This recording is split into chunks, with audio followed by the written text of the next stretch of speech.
1000 buses surgissent à Ouagadougou en pleine guerre sans dette extérieure.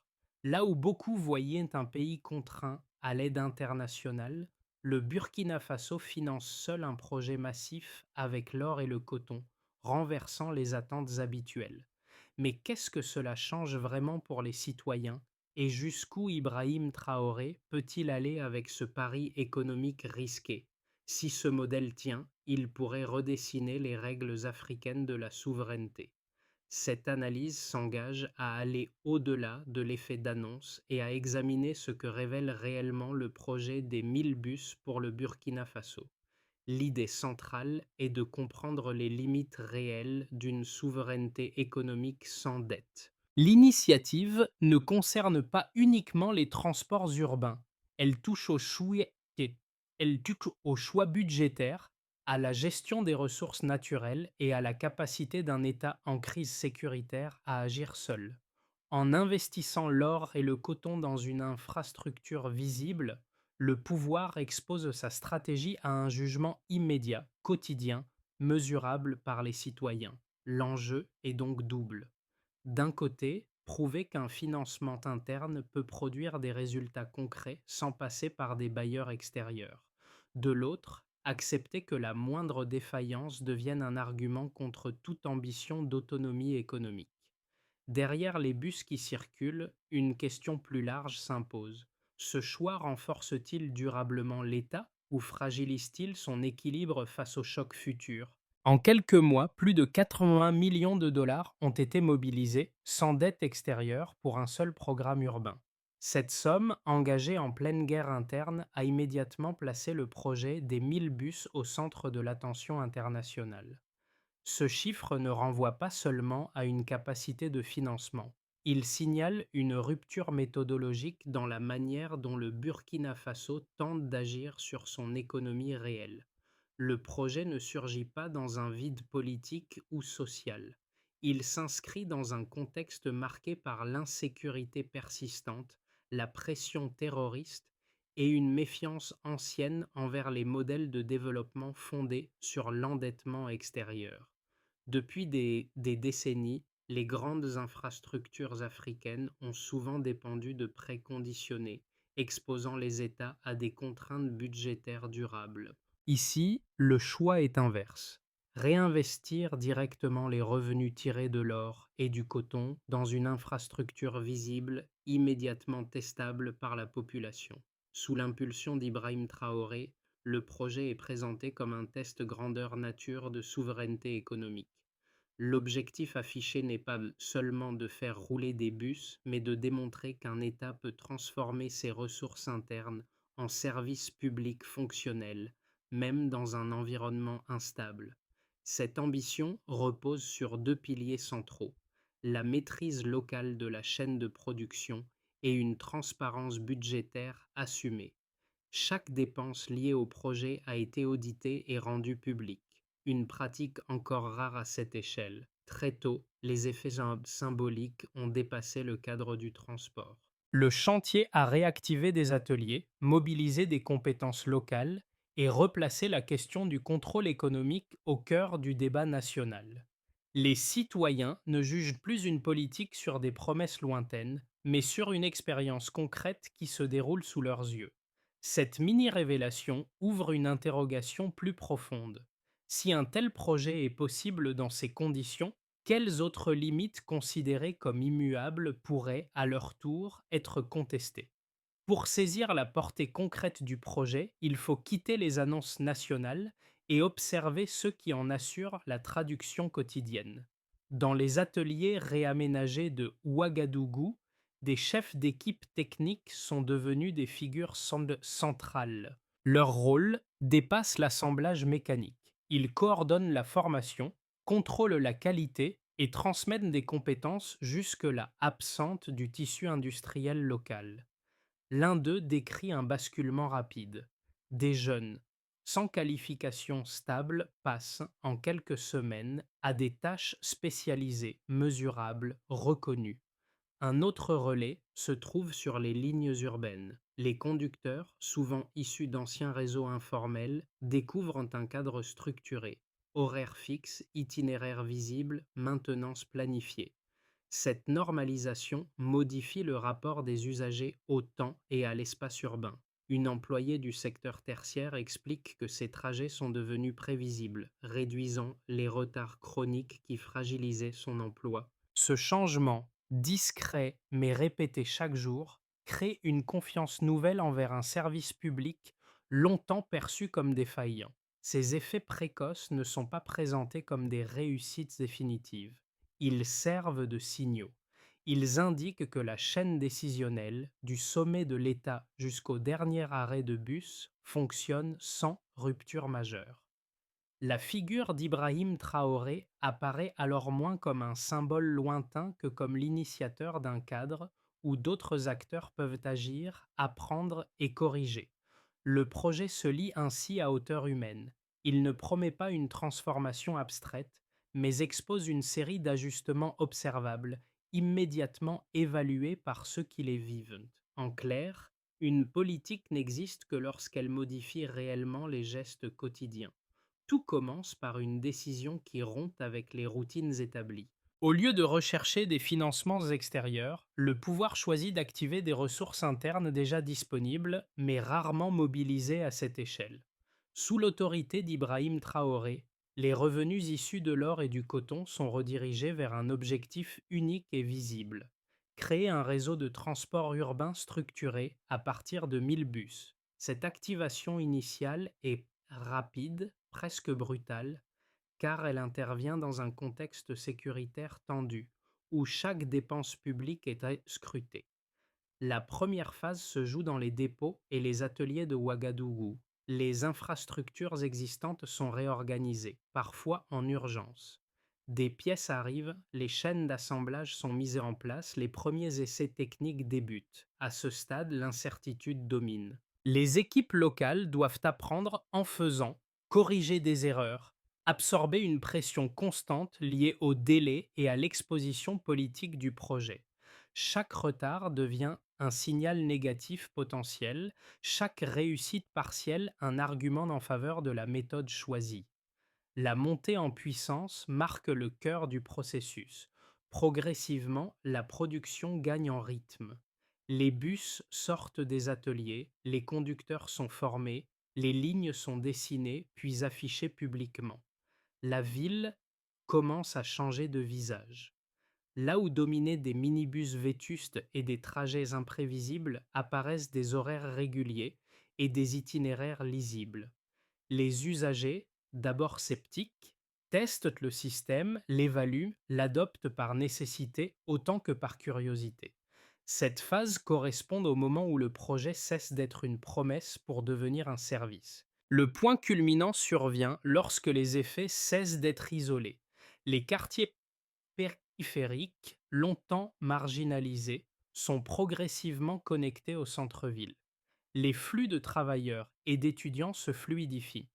Les gains de temps, cumulés jour après jour, produisent des effets secondaires inattendus.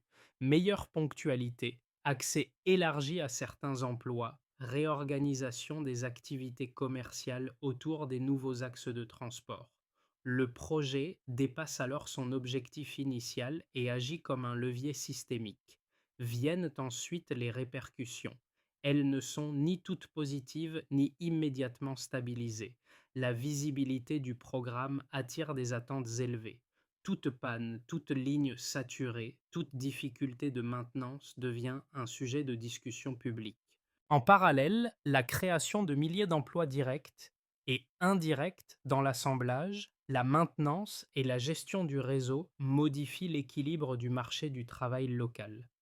De nouvelles compétences émergent, tandis que certaines activités informelles déclinent ou se transforment. À ce stade, la trajectoire du projet révèle sa nature profonde. Il ne s'agit plus seulement d'un investissement en infrastructure, mais d'une expérience politique continue. En choisissant d'exposer une politique économique à l'épreuve du quotidien, Ibrahim Traoré accepte que chaque étape, de l'activation à la gestion des conséquences, serve de test public. La chaîne des événements ne se ferme pas sur une conclusion définitive. Elle ouvre, au contraire, une séquence où chaque résultat appelle une décision suivante. Au départ, la mobilité urbaine à Ouagadougou reposait sur un système fragmenté, lent et largement informel. Aujourd'hui, un réseau structuré produit des effets mesurables sur le temps, l'emploi et l'organisation économique. Ce passage du point de départ à la situation actuelle constitue le cœur factuel du projet et permet d'évaluer sa portée au-delà du discours politique. Un premier indicateur concerne l'investissement initial. Plus de 80 millions de dollars ont été mobilisés sans recours à la dette extérieure, exclusivement à partir des revenus de l'or et du coton. Ce chiffre marque une rupture nette avec les pratiques antérieures où les infrastructures majeures dépendaient de prêts conditionnés. Il signifie que la capacité d'action de l'État ne repose pas sur une anticipation de remboursement futur, mais sur une allocation immédiate de ressources existantes, assumant pleinement le risque lié à leur volatilité. Un deuxième indicateur concerne le temps de déplacement. Les données issues des premières phases d'exploitation montrent une réduction moyenne des trajets urbains proche de 30%. Ce écart mesurable n'est pas qu'un gain de confort. Il agit comme un multiplicateur invisible. Chaque minute économisée se répercute sur la ponctualité au travail, l'accès à l'éducation et la fréquentation des services de santé. Dans une ville où les retards étaient structurels, cette compression du temps modifie les comportements et la planification quotidienne des ménages. Un troisième indicateur concerne l'emploi. Le déploiement du réseau a permis la création de plus de 10 000 emplois directs et indirects. Ce chiffre agrège plusieurs niveaux: assemblage des bus, maintenance mécanique, gestion des lignes, production locale de pièces détachées et formation technique. L'effet ne se limite pas à une absorption temporaire de main-d'œuvre. Il contribue à structurer une filière industrielle naissante capable de fonctionner avec des compétences locales et de réduire progressivement la dépendance aux prestataires extérieurs. Ces trois mesures dessinent une trajectoire cohérente. L'investissement initial crée l'infrastructure, la réduction du temps de trajet augmente la productivité urbaine et la création d'emplois stabilise une base sociale favorable au projet. Sous l'impulsion d'Ibrahim Traoré, ces chiffres sont systématiquement accompagnés d'audits rendus publics, renforçant leur crédibilité et limitant la contestation sur leur véracité. Cependant, ces preuves quantitatives ne constituent pas une garantie automatique de durabilité. Elles décrivent un état à un moment donné, non une promesse irréversible.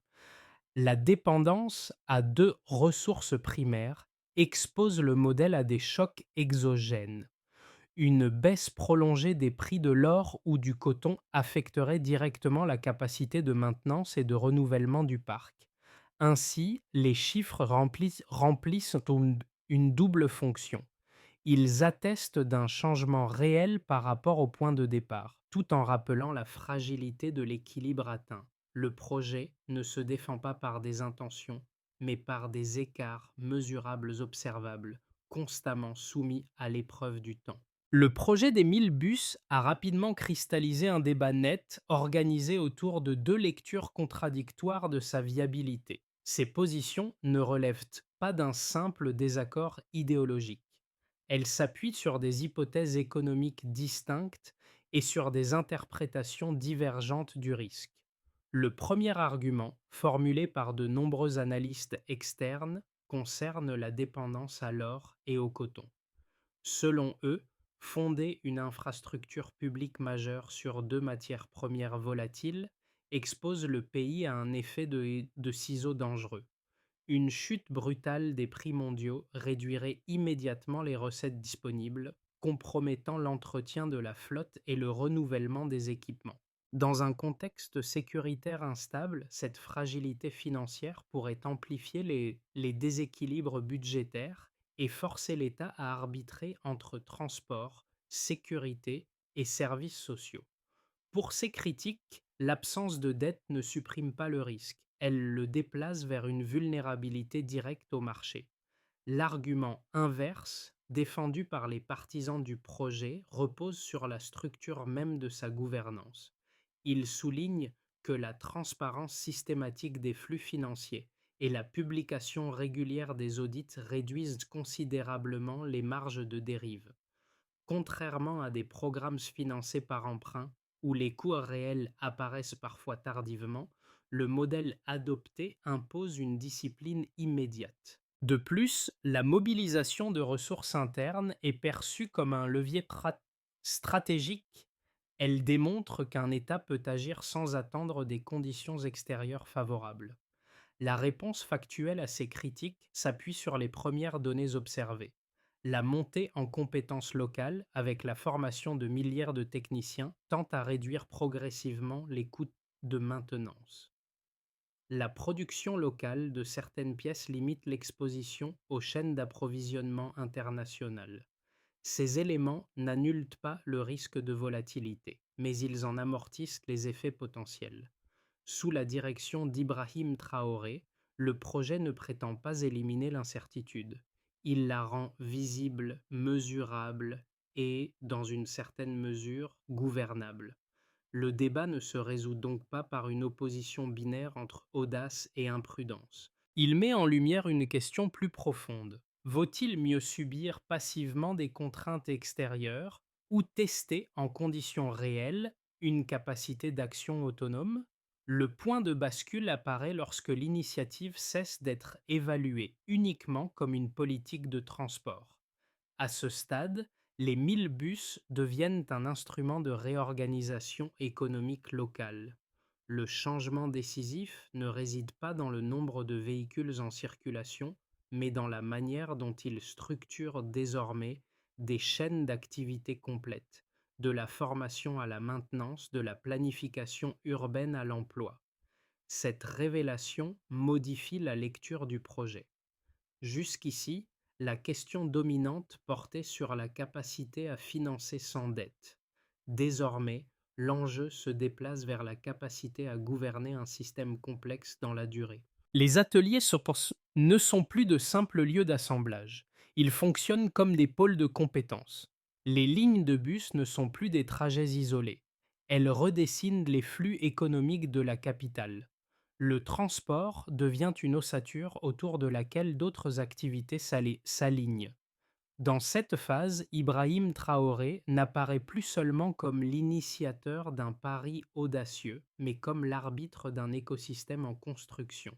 Chaque décision future, qu'il s'agisse d'étendre le réseau ou de stabiliser l'existant, aura des effets en cascade sur l'emploi, les finances publiques et la cohésion sociale.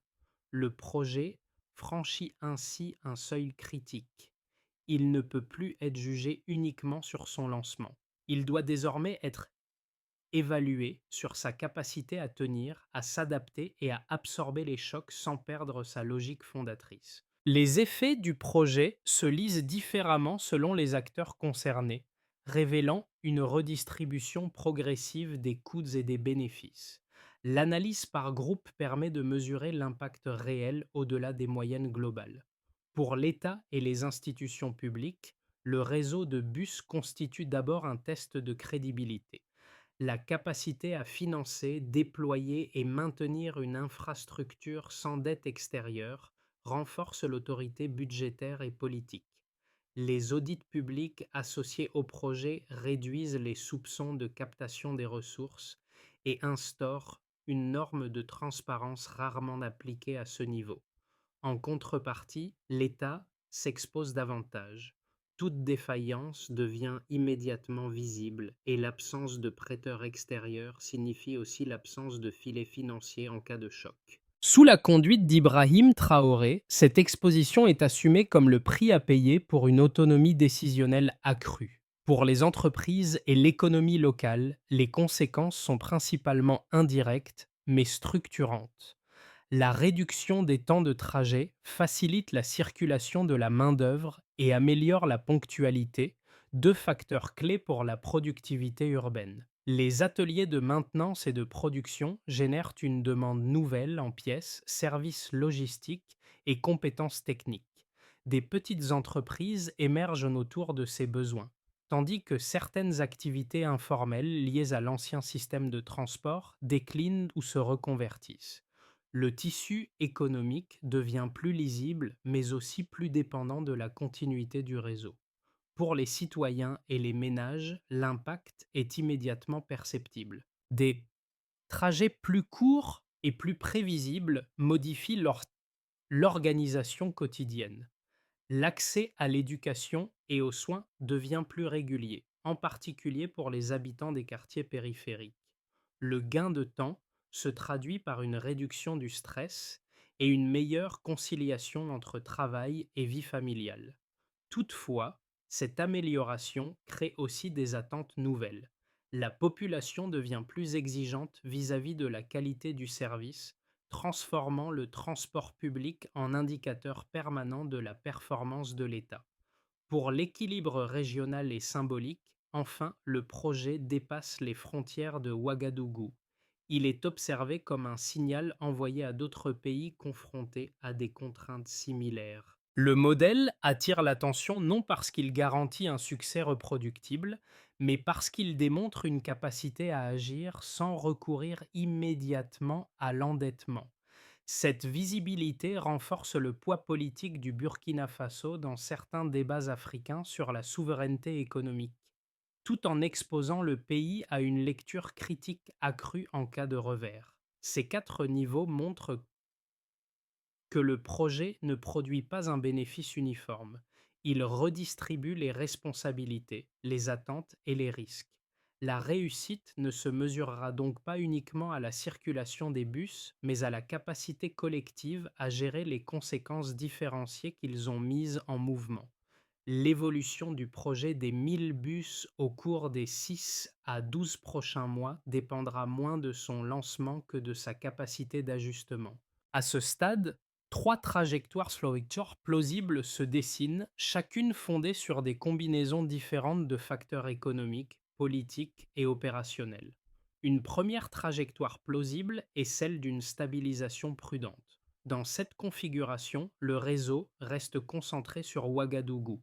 Les revenus issus de l'or et du coton demeurent suffisants pour couvrir l'entretien courant, sans permettre une expansion rapide.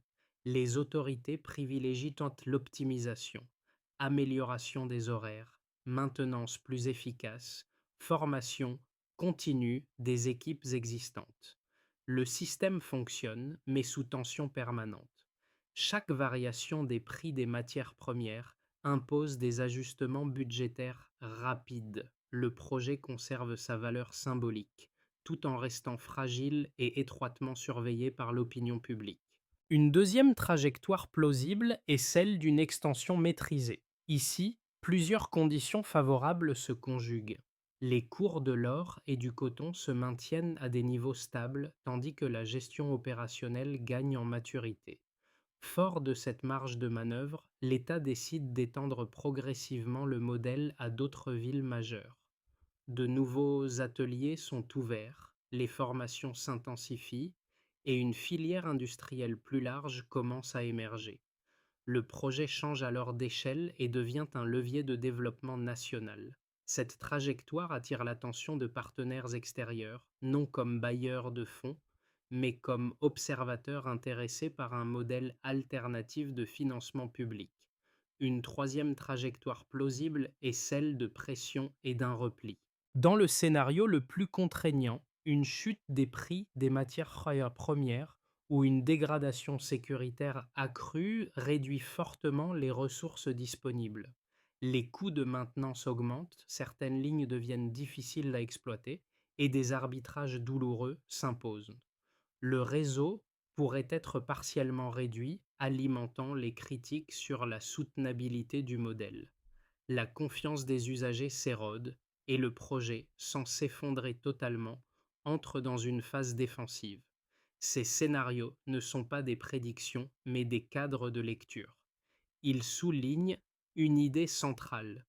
L'avenir du projet dépendra moins de choix spectaculaires que d'une capacité continue à ajuster, prioriser et absorber les chocs. Penser en trajectoire plutôt qu'en promesse devient alors la condition essentielle pour évaluer sa réussite. Au-delà des chiffres et des scénarios, le projet transforme des trajectoires personnelles, souvent invisibles dans les bilans macroéconomiques. Son impact se mesure dans la manière dont différents groupes réorganisent leur quotidien, leurs choix et leurs attentes. Pour les travailleurs urbains, la fiabilité nouvelle du transport modifie le rapport au temps professionnel. Des trajets plus courts et plus prévisibles réduisent l'absentéisme et les retards, éléments déterminants dans des emplois où la stabilité reste fragile. Cette régularité permet aussi d'envisager des opportunités auparavant jugées inaccessibles en raison de la distance ou de l'incertitude des déplacements. Le transport devient ainsi un facteur silencieux de sécurisation de l'emploi. Pour les jeunes en formation, les ateliers liés au projet représentent une porte d'entrée vers des compétences concrètes. L'apprentissage de métiers techniques directement appliqués à la maintenance et à la production offre une alternative à des parcours scolaires souvent interrompus. Ces compétences ne se limitent donc pas au secteur du transport. Elles sont transférables à d'autres activités industrielles, élargissant les perspectives professionnelles dans un marché du travail contraint. Pour les familles, les effets sont plus diffus mais tout aussi structurants. La réduction des temps de déplacement libère des plages horaires jusque-là absorbées par les transports. Cela se traduit par une meilleure organisation de la vie domestique, une présence accrue auprès des enfants et une diminution du stress quotidien. Ces ajustements, répétés jour après jour, contribuent à un sentiment de contrôle retrouvé sur le rythme de vie. Ces transformations individuelles ne constituent pas une garantie collective de succès. Elles créent cependant un lien direct entre une politique publique et l'expérience vécue. Le projet n'est plus seulement évalué à travers des indicateurs abstraits, mais à travers des choix personnels rendus possibles ou non. C'est à ce niveau, intime et concret, que se joue une partie essentielle de sa légitimité durable. À ce stade, la pérennité du projet dépend moins de nouvelles annonces que d'une exécution rigoureuse, structurée autour d'étapes claires et vérifiables. La feuille de route s'articule en plusieurs actions coordonnées, chacune répondant à un risque identifié. La première étape consiste à institutionnaliser la transparence financière. La publication régulière des audits doit devenir une routine administrative avec des indicateurs simples permettant de suivre les coûts de maintenance, les recettes opérationnelles et les écarts éventuels. Cette discipline protège le projet autant qu'elle protège l'État, en réduisant les zones d'opacité propices à la défiance. La deuxième étape vise à renforcer durablement les compétences locales. Les formations initiales doivent être complétées par des programmes continus pour les mécaniciens, conducteurs et gestionnaires de réseau. L'objectif est clair: garantir que la montée en technicité suive le vieillissement du parc sans dépendre d'expertises importées coûteuses. Troisièmement, il devient essentiel de diversifier progressivement les sources de financement. Sans renier l'or et le coton, le modèle doit intégrer d'autres revenus complémentaires, issus par exemple de services annexes ou d'activités économiques induites par le réseau. Cette diversification réduit l'exposition aux chocs externes sans remettre en cause le principe d'autonomie. La quatrième étape concerne l'ajustement territorial. Toute extension du réseau doit être conditionnée à des critères précis: capacité de maintenance locale, équilibre budgétaire et demande réelle. Une croissance maîtrisée vaut mieux qu'une expansion symbolique. Sous la supervision d'Ibrahim Traoré, cette feuille de route ne promet pas l'absence de risque. Elle propose une méthode pour les contenir, les mesurer et y répondre sans perdre la cohérence initiale du projet. La réussite ne résidera pas dans la vitesse d'exécution, mais dans la constance des choix appliqués dans le temps. Dans un atelier de Ouagadougou, un geste simple résume aujourd'hui l'ambition du projet: ajuster un panneau, vérifier un circuit, remettre un bus en circulation. Ce geste, observé au début comme une tâche technique parmi d'autres, a pris une valeur symbolique nouvelle. Il incarne la capacité d'un pays à agir avec ses propres moyens sans attendre une solution venue d'ailleurs. Ce retour au point de départ éclaire le chemin parcouru. Ce qui semblait être une initiative de transport est devenu un récit collectif, porté par des acteurs multiples et évalué au quotidien par les usagers. Les bus ne sont plus seulement des véhicules, ils matérialisent une décision politique rendue visible, testable, parfois contestée, mais jamais abstraite. Chaque trajet rappelle que la souveraineté ne se proclame pas, elle se pratique. La figure d'Ibrahim Traoré s'inscrit alors dans une continuité plutôt que dans un moment isolé. Son rôle n'est pas figé dans l'annonce initiale, mais dans la capacité à maintenir une direction malgré les contraintes, les doutes et les ajustements nécessaires. Le projet vit désormais au-delà de son impulsion originelle. La souveraineté se construit dans la répétition quotidienne. Ce constat dépasse le cadre du Burkina Faso. Il renvoie à une idée simple. Les transformations durables naissent rarement de ruptures spectaculaires, mais de gestes répétés, assumés et collectivement reconnus. Le projet des 1000 bus ne se referme pas sur une conclusion définitive. Il ouvre plutôt un espace de réflexion collective sur la manière dont les sociétés évaluent le risque, l'autonomie et la responsabilité publique. L'expérience burkinabé ne fournit pas une recette universelle, mais un cas concret à interroger, à comparer, à discuter sans simplification excessive. Observer ce qui fonctionne, ce qui résiste et ce qui vacille permet de dépasser les jugements rapides. Certains y verront une preuve de faisabilité, d'autres un pari encore fragile. Dans les deux cas, le débat gagne à rester ancré dans les faits, les trajectoires et les choix assumés, plutôt que dans des positions figées. Ce type d'initiative invite chacun à s'interroger sur ses propres cadres de référence. Qu'attend-on réellement d'une politique publique? Une sécurité maximale ou une capacité d'expérimentation contrôlée? Une dépendance rassurante ou une autonomie exposée? La discussion ne concerne pas seulement le Burkina Faso. Elle touche à des questions partagées bien au-delà de ses frontières. Et vous, face à des contraintes comparables, quel équilibre jugeriez-vous acceptable entre prudence et audace collective?